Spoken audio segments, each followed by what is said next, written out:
मेरा जो जीवन है पुरी की समंदर किनारे जो जगन्नाथ धाम पुरी से शुरू हुआ था। पेंटिंग के लिए जो कलर, ब्रश और ये खरीदने था वो नहीं कर पाए और हमको फ्री कैनवास मिला हुँ। और उसी से हमारा जीवन शुरू हुआ। जिन लोगों ने मेरा कला को देखा, उनके मन में बहुत बड़ा क्वेश्चन हुआ कि तुम इसको रेत में क्यों बनाते हो? वो जो इतना आप जब सुंदर सा सैंड आर्ट बनाते हैं, वो मिटता है या जब मिटाया जाता है तो कुछ लगता है कुछ कसक कि ये काश इसे हम प्रिजर्व कर पाते, बचा पाते। बहुत सुंदर बना है ये अब की बार तो। यही एक्चुअली हुँ। जीवन का एक सबसे बड़ा क्वेश्चन हुँ। है, जो मुझे हजार बार सुनना मिलता है। माता-पिता अक्सर अपने बच्चों को धूल, मिट्टी और रेत से दूर रहने को कहते हैं, खेलने से मना करते हैं।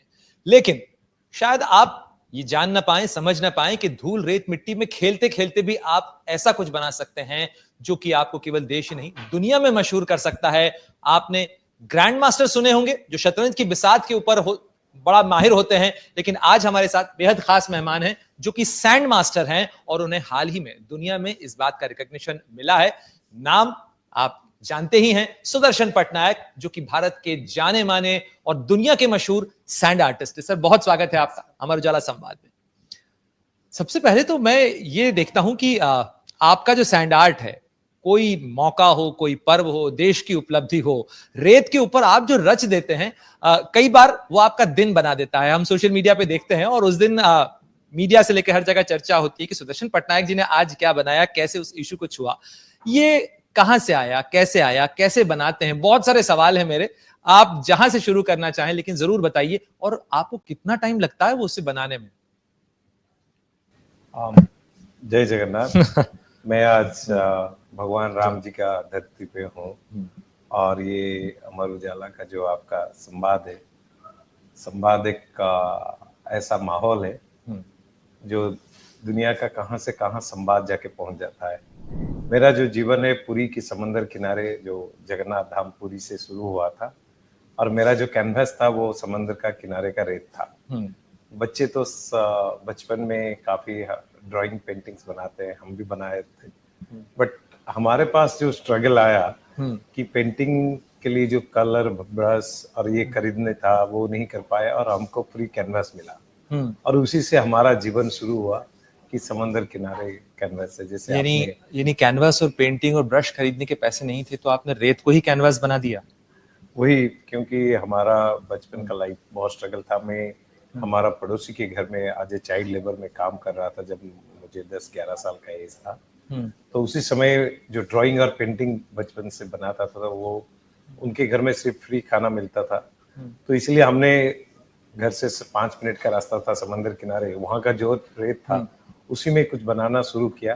तो वहाँ पर जो पर्यटक आए वो देख के बहुत अच्छा बोले। लेकिन तो आप हमने सोचा काम कि जब करते थे, क्या काम करते थे आप उनके यहाँ पे? ऐसे जैसे बच्चे जैसे घर में जो काम करते हैं, बर्तन साफ करने से लेके खाना बनाना, सब्जी लाना, बच्चे को स्कूल लेके छोड़ना, यही जिंदगी का शुरुआत था हमारा।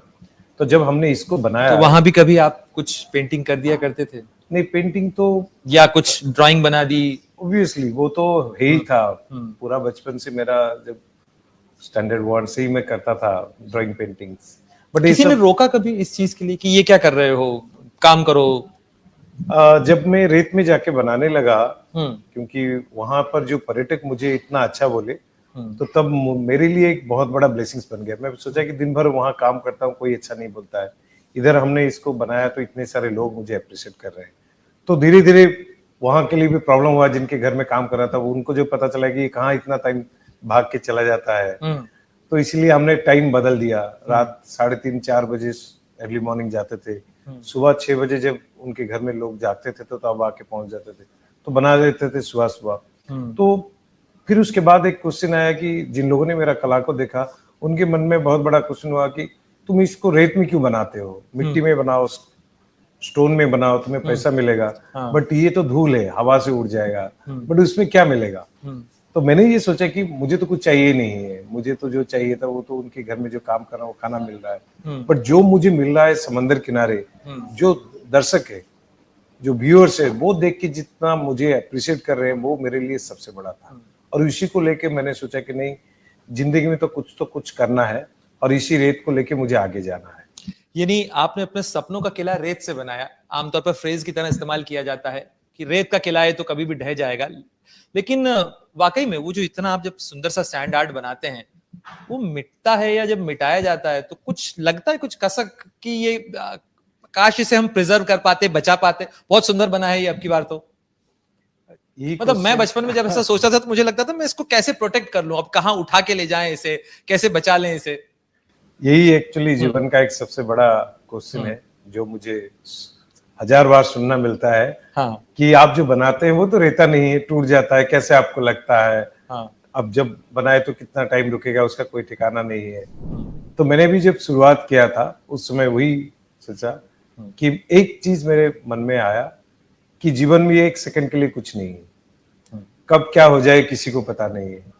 बट जितना टाइम रहता है अगर कुछ अच्छा चीज करके जाते हैं तो वो लोगों के दिल में, हृदय में रह जाता है। तो मेरा कला ही वैसा है, जब मैं बनाता हूँ तब जो लोग देखते हैं वही सबसे बड़ा मेरे लिए टाइम होता है। मैं जब जिस दिन मैं बना के जाता हूँ नेक्स्ट डे समंदर मुझे और एक नया कैनवस देता है और हर दिन मुझे बोलता है कि और कुछ नया करके दिखाने के लिए। कभी मैं ये नहीं सोचता हूँ कि कल जो बनाया था वो है या नहीं है, क्योंकि कल की बात मैं सोचता नहीं हूँ, आज क्या कर सकता हूँ उसी के बारे में सोचता हूँ। कितनी देर तक आप उसके पास खड़े रहते हैं जब आप बनाते हैं उसे? जब बन जाता है तब मैं तो ज्यादा टाइम उसके पास नहीं रहता हूँ, क्योंकि एक बार देखता हूँ चला आता हूँ, क्योंकि और सोचने से फिर मैं जब वो स्कल्पचर बन जाता है मैं सोचता हूँ कल मुझे क्या बनाना है। तो हर टाइम में आगे एक दिन का सोचता हूँ कि मेरा नेक्स्ट इवेंट क्या होगा। यानी आपको समंदर से हर दिन एक नए कैनवास का इंतजार होता है। वही एक बार मुझे एक बहुत बड़ा चैनल ने लंदन में पूछा था कि एक समंदर का रीत है, आप कोई भी चीज समंदर में डाल देंगे वो कभी रखेगा नहीं, आपको लौटा देगा। तो आपने इतने सारे स्कल्पचर्स बनाए हैं, आपको कितना लौटा है? तो बोला हर दिन समंदर मुझे एक नया कैनवस देता है और हर दिन आज मैं जहां तक पहुंचा हूँ वो समंदर के वजह से, जिनने मुझे हर दिन एक एक नया कैनवस देकर उत्साह भरा है। लेकिन हर दिन नए कैनवस के लिए नई पेंटिंग बनाना अपने आप में बहुत चैलेंज है। लोग अपने मास्टर आर्ट से, अपनी पेंटिंग से बड़ा प्रेम करते हैं, उससे सहेज के रखते हैं। इनफैक्ट जो बड़े आर्टिस्ट होते हैं उनकी पेंटिंग्स उनके बाद भी आज तक प्रचलित हैं, प्रचारित हैं, ऑक्शन भी होती हैं। सुदर्शन पटनायक की लेगेसी के अंदर ऐसा कौन सा आर्टवर्क है जो आपको लगा कि मैं इसे प्रिजर्व कर लूं, या आपने प्रिजर्व करके रखा है? प्रिजर्व तो बहुत सारे हैं, क्योंकि साइंस स्कल्पचर का जो फोटोग्राफ्स है वही प्रिजर्व है। हाँ। जैसे कोई गाना होता है तो उसका रिकॉर्डिंग ही प्रिजर्व, एक बार निकला तो वो खत्म हो गया है। उसके बाद आप 1000 बार ट्राई कर लीजिए, उससे अच्छा हो सकता है, उससे बुरा हो सकता है, बट वही गाना नहीं आ सकता है। तो इसलिए साइंस स्कल्पचर वैसे ही है, उसका फोटोग्राफ से सब कुछ होता है। तो फोटोग्राफ्स और विजुअल्स रह जाता है, वो 100 साल रख सकता है। बट वही होता है कि जैसे आपने पेंटिंग के बारे में बताया है, मेरा जो जीवन है वो पेंटिंग से शुरू हुआ था। भले ही कलर पेंसिल के लिए मैंने उसको छोड़ दिया था। इतने साल के बाद मेरे जो फैन फॉलोअर्स हैं काफी मुझे यही बात बोलने लगे कि सुदर्शन जी आपका हम सिग्नेचर काम रखना चाहते हैं, तो उसको कैसे रख सकते हैं? तो उसी को लेके हमने 5 साल पहले फिर एक बार हमने सोचा क्यों ना ये रेत और कलर दोनों को कैनवास पे ले आओ। अच्छा। तो उसी दोनों को लेकर हमने कुछ पेंटिंग्स बनाया, जो उसका पहला एग्जीबिशन अभी दिल्ली में हमने किया था। अराउंड 45 पेंटिंग्स वहां पर एग्जीबिट हुआ, जो VSB गैलरी में। और दुनिया भर में लोगों ने भी देखा कि कैनवस के ऊपर कैसे रेत और कलर दोनों जुड़ा हुआ है, और वो भी सब सोशल मैसेज को लेकर हमने उसको ये किया है, और बहुत कॉस्टली रेट में भी सेल हुआ वो। तो इसलिए लोगों का जो आग्रह है वो अलग तरीके से, बट आर्टिस्ट का सोच विचार अलग होता है। और मैं ये सोचता हूँ कि जो चीज हम करें वो मन ध्यान से करे कि कुछ अच्छा चीज लोगों के पास संदेश में जाए। भारत में लोग अक्सर बात भी करते हैं there is only one Sudarshan Patnaik, लेकिन क्या आपसे लोग सीखने आते हैं? क्या युवाओं के अंदर इसको लेकर भी कोई आकर्षण है? कुछ लोग सीखने के लिए की ललक से वहां आते हैं? कहां से आते हैं आपके स्टूडेंट्स, अगर वो सीखने आते हैं? ये रेत की कला तो अभी भारत का हर कोने में है। आपका उत्तर प्रदेश से लेकर असम से लेकर हर जगह पे है। इवन कि जहां पर समंदर नहीं है वहां पर भी रेत की कला है, और वो हमारे लिए मैं सोचता हूँ कि बहुत बड़ा जुनून है जो यंगस्टर्स पे।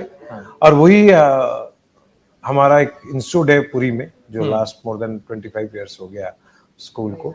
तो वहाँ पर काफी स्टूडेंट्स सीखते हैं, देश विदेश से आते हैं, वो सीखते हैं, क्योंकि हमारा स्कूल जो है वो ओपन एयर इंस्टीट्यूट होता है, वहाँ कोई सेट नहीं है। बहुत जल्दी मैं सोचता हूँ कि सैंड आर्ट का एक कोर्स निकलने वाला है, बहुत बड़ा खबर आएगा कि सारा विश्व देखेगा कि भारत ने एक सैंड आर्ट के ऊपर एक कोर्स निकाला है, और जो कोर्स को विश्व का हर कोने में कोई भी सीख सकता है। अरे वाह, यानी आप उसके लिए वो कोर्स ऑनलाइन भी होगा? ऑनलाइन होगा। उसको एक बहुत बड़ा यूनिवर्सिटी हमारा देश की उसको प्रिपेयर कर रहे हैं। मैं उसका सब डिटेल्स उसका स्टडी का तैयार कर रहा हूँ। शायद वो एक ऐसा स्किल होगा जो ऑनलाइन में दुनिया की किसी भी कोने में हो वो सैंड स्कल्पचर सीख सकते हैं। आपको पता होगा कि सैंड कैसल जो है वो बहुत पुराना है जी। हमारा यूरोपियन कंट्रीज में काफी स्कूल में है, क्योंकि सैंड कैसल के थ्रू बच्चों का आर्किटेक्ट माइंड बहुत अच्छा डेवलप होता है। जैसे आपने बताया कि जब बचपन में आप समंदर किनारे जाते हैं, नदी के किनारे जाते हैं, रेत में खेल के कुछ बना देते हैं, आप देखते होंगे कि उसी में बच्चों का माइंड इतना डेवलप होता है, वो घर बनाते हैं, रास्ता बनाते हैं, फिर सोचते हैं कि नहीं मुझे रास्ता उधर से देना है, इधर से सिक्योरिटी के लिए जाना है। तो ये जो सोच है, ये जो आर्किटेक्ट माइंड है बच्चों का बहुत अच्छा डेवलप होता है। इसलिए यूरोपियन कंट्रीज में उनका एक पर्टिकुलर सैंड कैसल कोर्स होता है जो स्टूडेंट्स जैसे ड्राइंग पेंटिंग का ही करते हैं तो वो प्रैक्टिस करते हैं। तो उनका पर्टिकुलर ये नहीं है, सब्जेक्ट नहीं है, बट हमारा देश अभी उसके ऊपर एक सब्जेक्ट क्रिएट कर रहे हैं जो उसके ऊपर पढ़ सकते हैं और एक सर्टिफिकेट कोर्स जैसा ये होगा। तो नई पीढ़ी के लिए एक अच्छा उद्यम होगा कि वो बहुत और आगे कुछ कर सकते हैं। अब जरा जल्दी से मैं आपसे जानना चाहूंगा, ये जो अवार्ड आपको मिला है, दुनिया के 60 देशों से अलग अलग सैंड आर्टिस्ट जहां पहुंचे थे, जैसा आपने कहा कि मूलतः तो ये यूरोप के अंदर ज्यादा डेवलप हुआ, वहां तो स्ट्रक्चर्ड कोर्स भी है। ये कंपटीशन कैसा थी? और अब सुदर्शन पटनायक जिन्हें दुनिया जानती है, उनको एक कंपटीशन के अंदर भाग लेना और उसके बाद उस अवार्ड को जीतना और सैंड मास्टर बनना, क्या अनुभव था? नहीं, ये तो मेरे लिए एक ब्लेसिंग है। हमारा करोड़ भारतीय जो है जितने सबका आशीर्वाद के वजह से ये जो अवार्ड मुझे मिला है, ये अवार्ड मुझे मिला है कि जो इंग्लैंड में 100 साल पहले वेमाउथ बीच में फ्रेड डायरेक्टन करके जो एक लीजेंड स्कल्प्टर थे, उनने शुरुआत किया था सैंड स्कल्पचर को। तो इस बार उनका 100 साल हो रहा था, तो उनकी जो सैंड वर्ल्ड कमिटी है उन लोगों ने डिसाइड किया कि हम ऐसे कोई स्कल्प्टर्स को वर्ल्ड में ढूंढे जिनका कंट्रीब्यूशन ग्लोब के लिए होगा, सिर्फ स्कल्पचर के लिए नहीं कि वो ऐसे सैंड स्कल्पचर बना रहे हैं। तो ये मेरा एक सौभाग्य है और ब्लेसिंग्स है कि उनने भारत को चुना और मुझे चुने इस अवार्ड के लिए, और मैं पहला भारतीय हूँ जो ये अवार्ड मुझे मिला है। मैं अभी डायरेक्टली वहां से ही आ रहा हूँ। कल और एक्सीलेंसी प्रेसिडेंट मैडम भी मुझे कांग्रेचुलेट किए थे, बुलाए थे। तो ये एक इंस्पिरेशन है हमारा दुनिया के लिए कि ये अवार्ड मेरे लिए इतना महत्व रखता है कि हम लोग जो सैंड स्कल्पचर पूरी बीच में करते हैं, जो हमारा एक सपना रहता है, तो आज देश की जो ब्रिटिश जब शासन हमारा देश में कर रहा था, उनका जो पहला अवार्ड वो भारत को दिए और कोई भारतीय को दिए, तो ये एक बहुत बड़ा सम्मान है। और ये वहां पर ये सैंड आर्ट के फेस्टिवल था, मैंने तो ऐसे बहुत सारे वर्ल्ड चैंपियनशिप और कंपटीशन पार्टिसिपेट किया है, बहुत सारे प्राइजेस में कंट्री के लिए विन किया हूँ, बट ये एक अवार्ड है जो अवार्ड एक लीजेंड के नाम पे दिया गया है, और ये ब्रिटिश का पहला अवार्ड था। उनका सबसे बड़ा सम्मान अवार्ड था जो सैंड स्कल्पचर के ऊपर, और वो भारत को दिए हैं।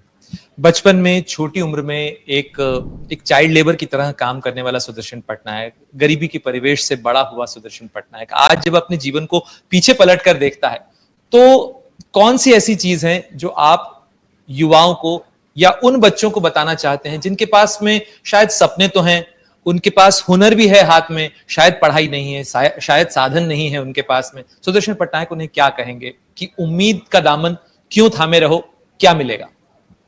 नहीं, भगवान ने जब हमको जन्म दिया है इस धरती में, कुछ तो कुछ दे के भगवान भेजे हैं। तो इसलिए हमारा भारत की हर कोने में इतना टैलेंट है आउट ऑफ इमेजिन।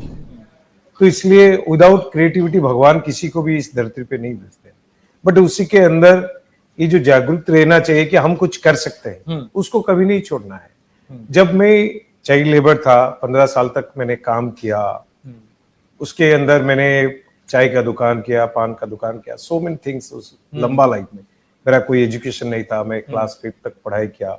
उसके बाद जब मुझे इतने सारे डॉक्टरेट मिला तो मैं चेक किया कि पढ़ाई मेरा कितना है, तब तक मुझे पता भी नहीं था, बट एक ही मेरे मन में था कि मैं कुछ कर दिखाऊं। जब मैं कोणार्क को देखता था, जो कोणार्क सन टेम्पल है, सूर्य मंदिर हमारा उड़ीसा में, तो जो स्कल्प्टर्स बनाए थे उनका क्या एजुकेशन था, उनके पास क्या था? कुछ नहीं था।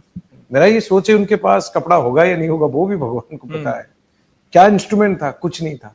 बट आज देखिए वो भी शायद खाने के लिए ही वहां पर काम करते थे, कुछ नहीं और था, बनाते थे। सिर्फ वही ये था कि डेडिकेशन, हम कुछ करके जाए। हमारे जो महापुरुष है, जिन लोगों ने हमारा देश के लिए कुछ करके गए, क्या लेके गए साथ में? कुछ नहीं। बट जो देके गए हम लोग के लिए, वो इतना बड़ा है, आउट ऑफ इमेजिन। तो उसी सोच में हम लोग को काम करना चाहिए कि हम कुछ करके जाए। क्या मिलेगा नहीं मिलेगा वो तो भगवान के हाथ में है, बट अगर हम हमारा कर्म को सही रूप से करते हैं, कभी टूटता नहीं है। तो इसीलिए जो लोग सोचते हैं कि बहुत सारे यंगस्टर्स है, कभी टूट जाते हैं, इतना कुछ किया तो हम जा नहीं पाए, सफलता नहीं मिली, कामयाबी नहीं मिले, नहीं मिल रहा है, आगे भी शायद मुझे नहीं मिलेगा, ये जो सोच आता है।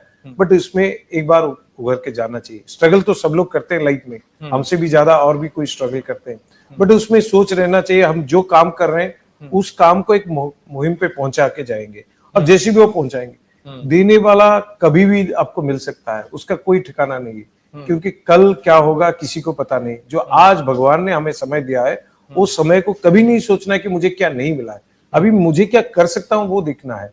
तो इसके वजह से कोई भी फील्ड के हो, भले स्पोर्ट्स के हो, राइटर्स हो, साइंटिस्ट हो, किसी भी फील्ड में हो, भले कुछ भी काम करे, हर टाइम एक सोच रहना चाहिए मैं कुछ नया करके दिखाऊं। मेरे अंदर वो जुनून रहना चाहिए। कभी ये नहीं सोचना चाहिए कि कल कुछ हो नहीं पाया, आगे भी कुछ नहीं होगा। आगे बहुत कुछ हो सकता है, वो जिगर रखना चाहिए। आगे बहुत कुछ हो सकता है। सुदर्शन जी, आपने बहुत सुंदर बात कही कि हर व्यक्ति जो संसार में है वो ईश्वर की सुंदर कृति है, और वो बेवजह नहीं है, वो बेकार नहीं है। आप भी अपने आप को बिल्कुल बेकार ना माने। जिंदगी आपको हर दिन एक नया कोरा कैनवास देती है। अपने ख्वाबों का रंग, अपने सपनों का जो आकार है वो उस पर उकेरे, वो एक मास्टरपीस जरूर बनेगा, और आप भी सैंड मास्टर बन सकते हैं, ग्रैंड मास्टर बन सकते हैं, क्योंकि आपके अंदर ढेर सारी संभावनाएं। बहुत बहुत धन्यवाद संवाद के इस मंच पर हमारे साथ ये सारी चीजें बताने के लिए, हमसे बात करने के लिए। अगर आप ये वीडियो YouTube पर देख रहे हैं तो हमारे चैनल को सब्सक्राइब कर बेल आइकन दबाएं, और Facebook पर देख रहे हैं तो हमारे पेज को लाइक करें। 8 मिलियन प्लस सब्सक्राइबर, आपके इस भरोसे के लिए बहुत धन्यवाद।